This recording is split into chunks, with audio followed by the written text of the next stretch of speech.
నన్ను చూసి ఇలా బెదిరిపోతారే ఆడపిల్లలు.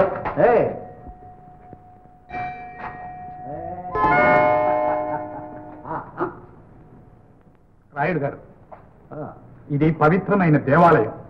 తమరా పెద్దలు, తమరు ఇలా ప్రవర్తించడం భావ్యం కాదు. పూజారి, కళ్ళు నెత్తి మీదకి వచ్చాయా? నువ్వు నాకు నీతులు చెప్తున్నావా?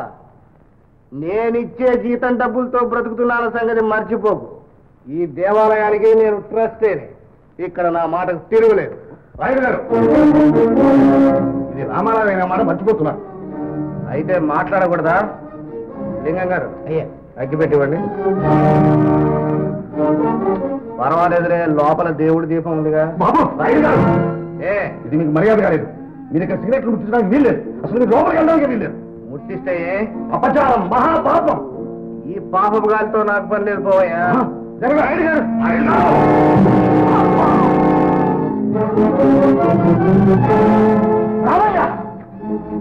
నన్ను అవమానిస్తావా? నేను అవమానించడం కాదు, ఆ దేవుడే నీకు తగిన శాంతి చేస్తాడు.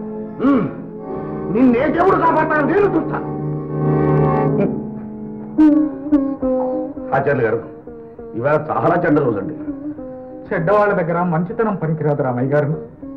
కానీ ఆ దుర్మార్గులు మీకేం అపకారం చేస్తారో అని భయంగా ఉంది. ఏం భయం లేదండి, అన్నిటికీ ఆ శ్రీరామచంద్రమూర్తి ఉన్నాడు.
ఏం భాగం, ఏం భాగం, ఏం భాగం, ఇంద్రభావం. ఓ మాటి కర్ణం గారా? కాదు, ఉద్యోగం వదిలిన కర్ణం గారు. ఇదో లెక్క పెడతా, నాకు తిక్కరేగిందా? పెద్దండి లింగం గారు, అనుమతి లేకుండా అంతపురంలోకి రావడమే కాకుండా ప్రియురాలను కూడా దబాయిస్తున్నారే, ఎంత ధైర్యం! మేము మీ చేతిలో శాశ్వత గ్రంథాలు లాంటి వాళ్ళం, వాళ్ళకి మాకు పోలికెక్కడండి. ఇదిగా రాయ్, సీతకోక చిలుకలు, కొంచెం మీరు లోపలికి వెళ్ళండి. రాయుడు గారితో రాతకారి మాట్లాడాలని వచ్చాను. లింగం గారు ఆజ్ఞ, ఏం చేస్తాం?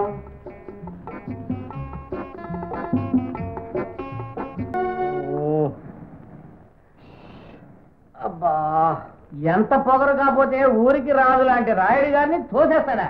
ఇంకా నయ్యం, గుళ్ళో చుట్టకాల్సిందుకు ప్రజానీకం చంపేయాలి. రామయ్య గారు దేవుడు కాబట్టి ఒగ్గేసినాడు. అదే బాబు, మీ హోదా చూసి ఒగ్గేసినాడు. అదే లింగం గారు అయితే నా కాలు కీలు నాగేసి గుడిగంట కట్టికలు కాంచేసేవారు. ఏంటండి మిమ్మల్ని ఎందుకు అంటామండి? అబ్బా ఉండండి, ఇంత ఏడిపోతే తప్ప తగ్గుద్దేటి? అంజే, జమీందారులు ఐస్లాండ్ శరీరం అంత ఏడు భరిస్తుందా? రామయ్య గారు గుళ్ళో కర్ర తీసుకునేటప్పటికల్లా పిక్కబలం చూపించేసినారు. ఇప్పుడేమో కాకుల్లో వాలేసి పేమకపోసేస్తున్నారు. పేమ. లింగం గారు, ఈ అవమానం భరిస్తూ ఇలా కుమిలిపోవాల్సిందేనా? దెబ్బకు దెబ్బ తీయడమే దీనికి మందు. ఏడు పొగ దెబ్బ తీసేది పారిపోయి వచ్చేసాడు. సిగ్గునే అయిపోతే సరే. ఆనకాలు ఎదురుపడి దెబ్బతీయడం వెర్రివాళ్ల పని. పైగా రామయ్య అంటే ఊరందరికీ అభిమానమే. మళ్ళీ మనం దెబ్బతినొచ్చు. ఓ పని చేద్దామండి. ఏంటండి అది?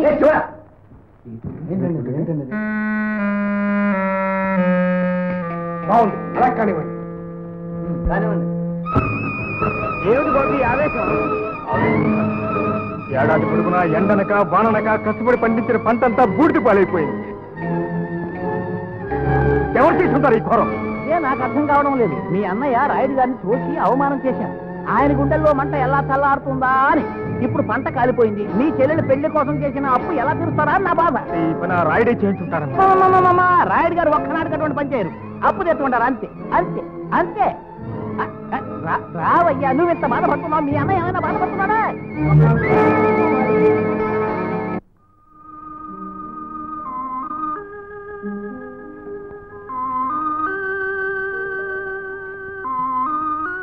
మన కుప్పలు తగలబడిపోయినాయి.